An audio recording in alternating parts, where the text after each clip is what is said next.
నమస్కారం అండి.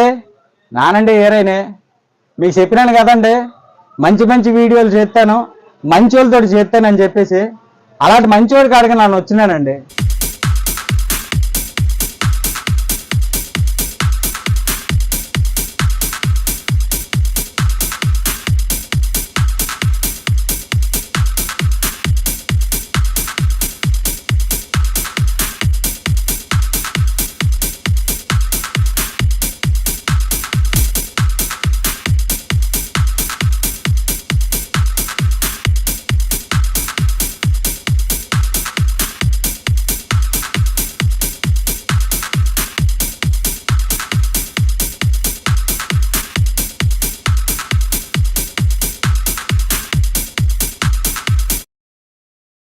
ఎందుకు మంచివాడు అని అంటాను అంతేనండి.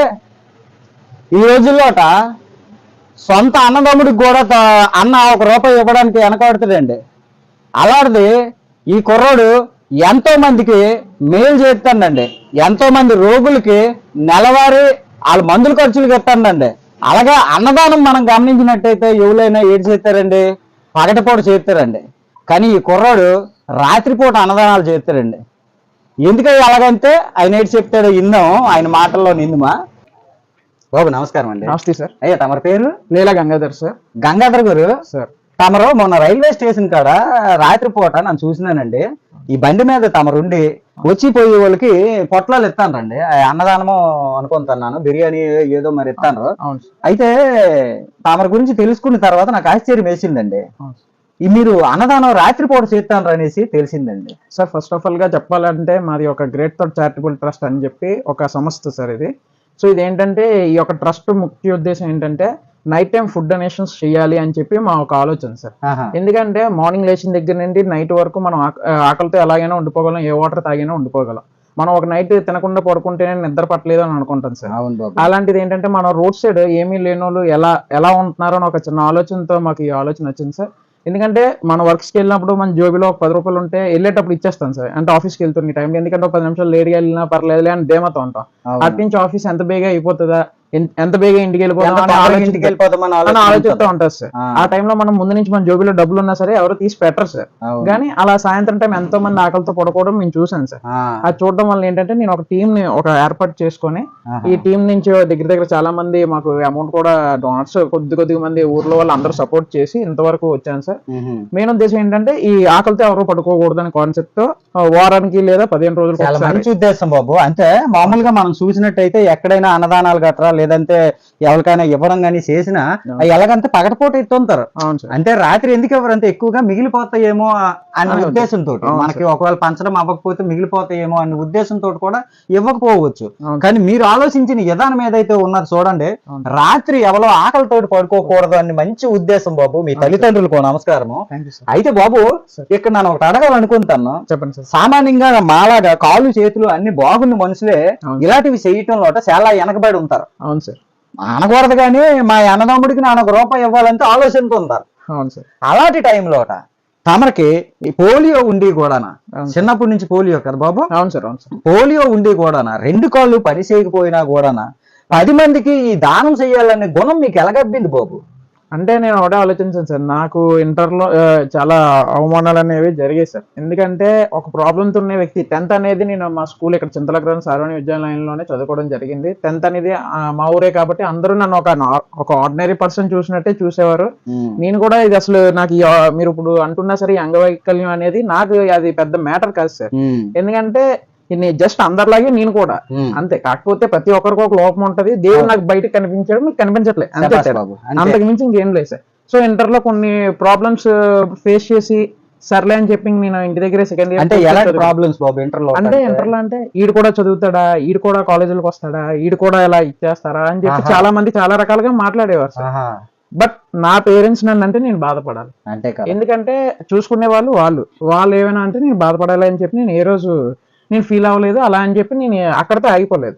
నేను దాంతో పాటు అది కంప్లీట్ చేసుకుని నాకు మరీ మైండ్ డైవర్ట్ అయ్యింది అని చెప్పి ఇంటర్లో నేను సెకండ్ ఇయర్లో ఇంటర్లోనే ఇంట్లో కూర్చొని నేను కంప్లీట్ చేశాను సార్. ఇంటర్ చేస్తూ నేను డిగ్రీ అనేది నాకు ఒక అంటే ప్రతిరోజు ఒకలా సెకండ్ ఇయర్ లో తమ కాలేజీకి వెళ్ళలేదు సార్. ఎందుకంటే ఫస్ట్ మనం స్ట్రాంగ్ గా ఉండాలంటే మన మైండ్ సెట్ స్ట్రాంగ్ గా ఉండాలి సార్. ఈ మాటలు అని విని నేను ఎక్కడ డైవర్ట్ అవుతానా అని చెప్పి సర్లే నాకు నచ్చట్లేదు అని చెప్పి నేను ఇంట్లో ఉండే చదువుకోవడం జరిగింది.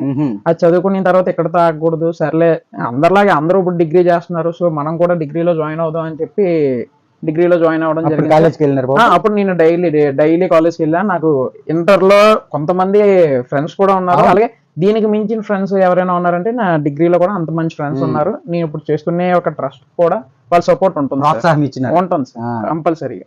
అదే సార్. సో ఇంకొకటి ఏంటంటే ఆఫీస్ ఈ కార్యక్రమం ఎందుకు స్టార్ట్ చేశారు అని మీరు అడిగితే, నేను గవర్నమెంట్ ఆఫీసులకి అంటే ఏదైనా అప్లై చేయడం కోసం దేనికోసం వెళ్తే అక్కడ ఉన్న ఆఫీసర్లు, బాబు నువ్వు ఇంట్లోనే ఉంటున్నావా, ఇంట్లోనే నీకు పేరెంట్స్ ఎక్కడ ఉంటున్నావు, ఇంట్లోనే ఉంటున్నావు, అదేంటి ఎలా అడుగుతున్నారు అంటే ఈ రోజుల్లో ఇలా ఉంటే వదిలేసే పేరెంట్స్ చాలా మంది ఉన్నారు. బట్ నా పేరెంట్స్ అయితే అలా ఈవెన్ ఇప్పుడు నేను మా అన్నయ్యతో పాటు బాగానే నన్ను కూడా అలాగే చూసారు తప్ప ఏ రోజు నాకు లోటు ఉంది ఇదేని ఏ రోజు వాళ్ళు నన్ను అలా చూడలేదు. సో నేను ఇంట్లోనే ఉంటున్నాను, వాళ్ళు గర్వంగా నేను చెప్పుకుంటాను సార్. సో తర్వాత నాకు అర్థమైంది ఏంటంటే ఓకే, రోడ్ సైడ్ అంతా నాకన్నా ఇబ్బంది పడిన వాళ్ళు ఉన్నారు కదా, వాళ్ళకంటూ ఏంటి పరిస్థితి, నన్నే నాకు ఫ్యామిలీ ఉంటేనే నన్నే ఎలా అడుగుతున్నారంటే లేని వాళ్ళు ఎలా అడుగుతారు అనే ఒక ఉద్దేశంతో మనం ఒక సొసైటీలో గుర్తింపు తెచ్చుకోవాలి. డబ్బుతో వచ్చిన గుర్తింపు ఒకలా ఉంటది, తర్వాత మంచి పేరుతో వచ్చిన గుర్తింపు ఒకలా ఉంటది అని చెప్పి ఒక నలుగురితో స్టార్ట్ అయిన ఈ ప్రయత్నం ఈ రోజు నా టీం కూడా దగ్గర 40 మెంబర్స్ వరకు 40 మంది అంటే ఎలాగున్నారంటే బాబు మీరు గమనించి ఉంటారు, శ్లోకం నుంచి శ్లోకం పుట్టింది అనేసి వాల్మీకి మహర్షి రాసిన రామాయణం గురించి అంటారు. అలాగా తమరం చూస్తుంటే అమానవీయత నుంచి మానవీయత పుట్టింది అనిపిస్తుంది బాబు. అయితే ఇక్కడ ఇంకొక మాట, అసలు ఈ ఉద్దేశం ఎవరికి వచ్చింది ట్రస్ట్ పెట్టాలని అయితే నాకు వచ్చింది కదా, చెప్పాను కదా సార్. ఈ ఎలాంటి సిచ్యువేషన్స్ అన్ని చూసిన తర్వాత ఏంటి అసలు మనం అంటే ఇప్పుడు ఏముంది సార్, అందరూ ఇప్పుడు నేను కూడా ఒక చిన్న బిజినెస్ లో ఉంటున్నా, చేసుకుంటున్నా. నాదే సార్. సో అందరూ జాబ్స్ చేస్తారు, బిజినెస్ చేస్తారు, డబ్బులు సంపాదించుకుంటారు, అందులో స్పెషల్ ఏం లేదు సార్. మనం అంటూ ఏంటి అనేసి అయితే పూర్తిగా మనం డబ్బున్నోళ్ళైనా అవ్వాలి, లేదా ఒక డబ్బు లేకుండా ఉండాలంటే ఒక ఏదైనా మంచి పని చేసైనా ఉండాలి. డబ్బుని మంచి పేరు కూడా డబ్బు ఉన్నంత వరకే ఉంటుంది సార్. కానీ ఇది మనం చేస్తున్న ఈ సేవలు ఏంటంటే మనం పోయిన తర్వాత కూడా చెప్పుకోవాలి, అది నా ఒక ఇది సార్. చాలా మంచి ఉద్దేశంతో అయితే పెట్టినారు. అయితే మొదట్లో ఎలాంటి సేవా కార్యక్రమాలు చేసేవారు? ఇది స్టార్టింగ్ నుంచి మేము చేస్తున్న డొనేషన్స్ కూడా గత 2 రోజులు వెనక్కి కూడా మేము నైట్ టైం ఫుడ్ డొనేషన్స్ అనేవి ఇప్పటికే ఆపలేసి ట్రస్ట్ పెట్టి 2 years కంప్లీట్ అయితే 3rd year రన్ అవుతుంది. 3 సంవత్సరాలు 3rd year కంప్లీట్ అవుతుంది. ఇప్పటికీ కూడా మీరు నైట్ టైం ఫుడ్ డొనేషన్స్ ఆపలేదు సార్. దాంతో పాటుగా ఏంటంటే కొన్ని అనాథాశ్రమాలకి ఏంటంటే గవర్నమెంట్ నుంచి వితౌట్ ఫండ్ అంటే కొన్నిటికి ఫండింగ్ అనేది ఉంటుంది సార్, గవర్నమెంట్ నుంచి ఎంతకంత ఇస్తారు. కానీ కొన్ని గవర్నమెంట్స్ కి ఏంటంటే వితౌట్ ఫండ్ ఉంటుంది సార్. వాళ్ళకి ఏంటంటే మేము వాళ్ళకి తోడుగా నించొని అంటే ఫండింగ్ లేని వాళ్ళు ఆపేది అంటే కొంతమందికి ఇంట్రెస్ట్ ఉంటుంది సార్. ఫస్ట్ ఈ సర్వీస్ చేస్తున్న వాళ్ళకి ఏంటంటే సపోర్టింగ్ కావాలి సార్ ఫస్ట్. అలా గవర్నమెంట్స్ కొన్ని ఇప్పుడు మేము అంటే పిల్లల్ని మెయింటైన్ చేయాలి, ఎందుకంటే పిల్లలు మెయింటైన్ చేస్తే అది అక్కడ వరకే ఆగిపోతాం. సో మా వరకు ఏంటంటే మేము మెడికల్ పరంగా కానీ లేదా స్టడీ పరంగా కానీ ఎలాంటి పిల్లలు మెడికల్ పరంగా అంటే విన్నాను తామరు చాలా మంది రోగులకి కూడా వాళ్ళ నెలవారీ సరిపడినటువంటి నెల కావాల్సిన మందుల డబ్బులు కూడా ఇస్తుంటారు అనేసి విన్నాం బాబు. అవును సార్. అంటే ఇప్పుడు పర్టికులర్ గా ఏంటంటే వాళ్ళు ఫ్యామిలీ పరంగా మెడిసిన్స్ పరంగా ఇబ్బంది పడుతూ ఒక ఆటో డ్రైవర్ కొడుకు సంథింగ్ అలా ఇబ్బంది పడుతూ అలా ఉంటే వాళ్ళకి ఆయనకి ఒక ఇస్తున్నాను కాస్త అమౌంట్ ఇస్తున్నాం, తర్వాత పెందుతో ఒక ఓల్డ్ అతను ఆయన 2 కళ్ళు ఆపరేషన్ చేయించుకుంటే ఫెయిల్ అయిపోవడం వల్ల వాళ్ళకి పిల్లలు లేరు వెనక ముందు. సో దాని వల్ల ఏంటంటే అది ఆయన కూడా ఆపరేషన్ చేయించడం జరిగింది సార్.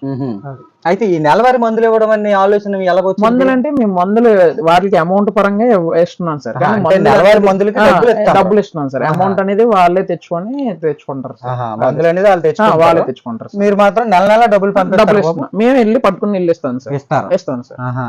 అయితే బాబు ఇలాంటి కార్యక్రమాలు చేసినప్పుడు సార్ ఇబ్బందులు ఎప్పుడైనా ఎదురైనాయా మీకు? ఇబ్బందులు అంటే ఏం లేదు సార్. మేము ఇప్పుడు ఏంటంటే చెప్పాం కదా సార్, ట్రస్ట్ లో అనే ఉన్నాం అని చెప్పి ఓన్లీ అది మా మనీతో మా సొంత మనీతో అంటే కొంతమంది ఇప్పుడు ఈ ఒక 2 years మేము చేస్తున్న సేవను చూసి మాకు డోనర్స్ అంటే అప్పుడప్పుడు వచ్చి ఎవరైనా బర్త్డేస్ అయినా ఇవైనా డోనర్స్ వచ్చిస్తే ఫుడ్ డొనేషన్స్ లేదంటే ఫండింగ్ లేని అనాథాశ్రమాలకి మేము వెళ్ళి అక్కడ భోజనం పెట్టి వాళ్ళ పేరు మీద భోజనం పెట్టడం ఇలాంటివి చేస్తాం సార్. ఇబ్బందులు అంటూ ప్రస్తుతానికి అయితే మాకు ఎటువంటి ఏం లేదు. అయితే మీకు అంతే తప్పుగా అనుకోకండి. ఇప్పుడు మామూలు మంచి చేద్దామని బయలుదేరితేనే నానా రకాలైనటువంటి అనుమానాలు కలిగినటువంటి దేశంలో పుట్టినాం మనం. అలాంటిది తమరికి ఎప్పుడైనా సరే మీ అంగవైకల్యం మీద గాని లేకపోతే ఈడు ఈ డబ్బులు తినేయడానికి ఏంట్రా ఇలాంటి పెట్టినాడు అనేసి అండం గానీ ఇలాంటి వాళ్ళు ఎప్పుడైనా మీకు ఎదురైనారా? అనేవాడు ఇప్పుడు వెనకనే ఉంటాడు సార్. చేసేవాళ్ళు ఇప్పుడు నేను అలా అనుంటే నేను ఫస్ట్ స్టార్టింగ్ నలుగురితో స్టార్ట్ చేశాను సార్.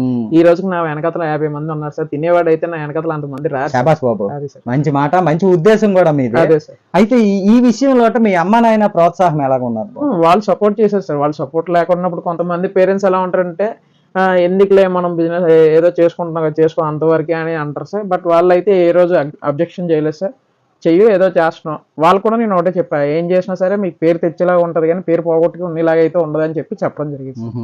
అయితే బాబు లీలా గంగాధర్ గారు ఎంత చదువుకున్నారు? నేను డిగ్రీ కంప్లీట్ చేశాను సార్. డిగ్రీ కంప్లీట్ బాబు చేసినారు? Degree B Com sir. బీకామ్ చేసి బీకామ్ కంప్లీట్. బీకామ్ చేసినప్పుడు బీకామ్ లో మంచి ఉద్యోగాలు వస్తాయి కదా, మరి ఎప్పుడైనా ప్రయత్నం చేసినారా?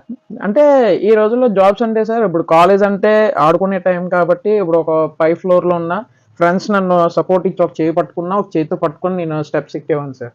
సో అలా ఇప్పుడు ఏంటంటే జాబ్స్ సార్, ఈ జాబ్స్ అనే ఉద్దేశం ఎలా ఉంటదంటే అన్ని పైన ఉంటాయి, పై సెక్టర్స్ లో ఉంటాయి. సో ఏంటంటే వాళ్ళు వాళ్ళ టైంకి వెళ్ళడం రావడం, అంతేగాని పర్టికులర్ గా మన కోసం ఒక పర్సన్ ఉండి అప్పుడు కూడా హెల్ప్ చేయాలంటే చేయలేరు. సో నేనంటూ జాబ్స్ అనేది ఎప్పుడు నేను ట్రై చేయలేదు. ఎందుకంటే నేనే బిజినెస్ చేయాలి అని చెప్పి నాకు ఆలోచన బిజినెస్ మీద ఉంటుంది. బిజినెస్ చేసుకుంటాను. ఈ బిజినెస్ వచ్చిన లాభం అలాగే మీ ఫ్రెండ్స్ ఇచ్చినటువంటి డబ్బులు అన్ని కలిపి లేదు. బిజినెస్ అంటే మొత్తం లాభం అంటే అదేం లేదు సార్. మేము ఉండే 50 మెంబర్స్ లో ఇప్పుడు నా ఆలోచన ఏంటంటే ఈ గ్రేట్ థాట్స్ అనేది మా వరకే ఆగకూడదు అని చెప్పి చారిటబుల్ ట్రస్ట్, ఈ గ్రేట్ థాట్ చారిటబుల్ ట్రస్ట్ నా వరకే ఆగకూడదు అని చెప్పి నేను ఇంకొక స్కూల్లో ఇప్పుడు 10th క్లాస్ చదువుతున్న పిల్లల్ని, ఇంటర్ చదువుతున్న పిల్లల్ని, అలా నాకు తెలిసిన వాళ్ళని వాళ్ళు ఒక 20 మంది నేను క్రియేట్ చేసుకున్నాను సార్. ఏంటంటే వాళ్ళు అమౌంట్ ఎవరు ఓన్లీ సర్వీస్ కి వచ్చి సర్వీస్ చేసి వెళ్తారు సార్. మిగతా 30 మంది ఏంటంటే వాళ్ళు ప్రతి మంత్ 500 చొప్పున మేము వేసుకొని ఈ ఒక ఎవరికైతే యాక్సిడెంట్ అయితే వాళ్ళకి వెళ్ళి అమౌంట్ పరంగా చేయడం గానీ, ఇలా మేము హెల్ప్ చేయడం ఇలాంటివన్నీ చేస్తూ ఉంటాం సార్. ఒకవేళ అవ్వకపోతే మాకు ఒక 2-3 మంచి డోనర్స్ ఉన్నారు, వాళ్ళకి మేము వాళ్ళ కాంటాక్ట్ అయితే వాళ్ళు మాకు ఇస్తారు. అయితే ఇలాంటివి చేసినప్పుడు మీకు చాలా మంచి పనులు చేస్తున్నారు మీరు. అయితే నా ఉద్దేశం ఏంటంటే ఇలాంటివి చేస్తున్నప్పుడు మీకు ప్రభుత్వం నుంచి ఎటువంటి సహకారమైనా అందిందా? ఇప్పుడు వరకు అయితే మేము అంతవరకు వెళ్ళలేదు సార్. ప్రభుత్వం వరకు వెళ్ళి మేము ఇది చేస్తున్నాం చూపించుకోలేదు. ఇది ఏంటంటే ఇది మా వరకు మేము పబ్లిసిటీ చేసుకోవడం తప్ప గానీ ఒకరి దగ్గరికి వెళ్ళి మాకు ఇది చెయ్యండి అని మేము ఏ రోజు ఎవరిని అడగలేదు. ఒక మాకు ఈ డబ్బే ఏదో కార్పొరేటర్ గారు ముమ్మల దేవుడి గారు అని చెప్పి ఆయన ఉంటారు. ఆయన ఏ చిన్నదానికి మేము ఇన్వైట్ చేసినా ఆయన వస్తారు, మాకు సపోర్ట్ గా నించుంటారు సార్. ఆ విషయంలో నిలబడతారు సార్. ఆ విషయం. అయితే బాబు చివరి ప్రశ్న ఇది ఏంటంటే, ఇప్పుడు మీరు ఎవరికైనా ఏదైనా ఆపద కలిగిందంటే మీరు అక్కడికి వెళ్ళి సాయం చేస్తారా, లేకపోతే ఆపద కలిగిన వాళ్ళు మీ కాడకి రావాలా? లేదు సార్. ఎందుకంటే మేమే వెళ్ళి ఫస్ట్ ఏంటంటే ఇప్పుడు మేము వేసుకునే డబ్బులు కాబట్టి మేము ఇచ్చే ప్రతి రూపాయి అది కరెక్ట్ ఒక పర్సన్ 100% కరెక్ట్ అయితేనే మేము ఇవ్వడం జరుగుతుంది. ఇప్పుడు ఏదైనా ఫర్ సంథింగ్ ఏదైనా యాక్సిడెంట్ అయింది అనుకోండి సార్, ఫర్ సపోజ్ అక్కడికి వెళ్ళి వాళ్ళు ఎలాంటి సిచ్యువేషన్ లో ఉన్నారు, వాళ్ళ సరౌండింగ్స్ ఎలా ఉన్నాయి, వాళ్ళు కొద్దిగా కలిగిన వల్ల ఆ అమౌంట్ మనం ఇస్తున్నాం అంటే వాళ్ళకి రీజనబుల్లా కాదా అని చెప్పి ఇవన్నీ అంటే దీనికి ఒక మా ట్రస్ట్ లో ప్రతి దానికి ఒక్కొక్క గ్రూప్ ఉంటుంది సార్. ఎడ్యుకేషన్ పరంగా అంటే ఎడ్యుకేషన్ గ్రూప్ ఉంటుంది, డాక్టర్ పరంగా అంటే డాక్టర్ గ్రూప్ అనే ఒక టీం ఉంటుంది. ఆ టీం వెళ్ళి అక్కడ సర్వీస్ చూసి దానికి మనం ఇంత రీజనబుల్ ఇవ్వచ్చు, ప్లానింగ్ తోటే వెళ్తున్నాం సార్. ఒక రీజనబుల్ అమౌంట్ ఇవ్వచ్చు అంటే అది టీం అందరూ మాట్లాడుకుని వాళ్ళకి ఒక మేమే వెళ్ళి ఇస్తాం సార్. అంతేగాని వాళ్ళు ఏ రోజు ఎవరు కూడా మిమ్మల్ని కలిసినటువంటి దాఖలా లేదు సార్. మీరే వాళ్ళ పరిస్థితి తెలుసుకుని వెళ్తాం సార్. మాకు వచ్చే వాట్సాప్ గ్రూప్ లో మెసేజ్ ఉన్నవన్నీ ఇలాంటివి ఏమైనా వస్తే అవి డైరెక్ట్ గా నిజమా కాదని ఫోన్ చేస్తాం. ఎంతమంది అన్నారు బాబు మీ గ్రూప్?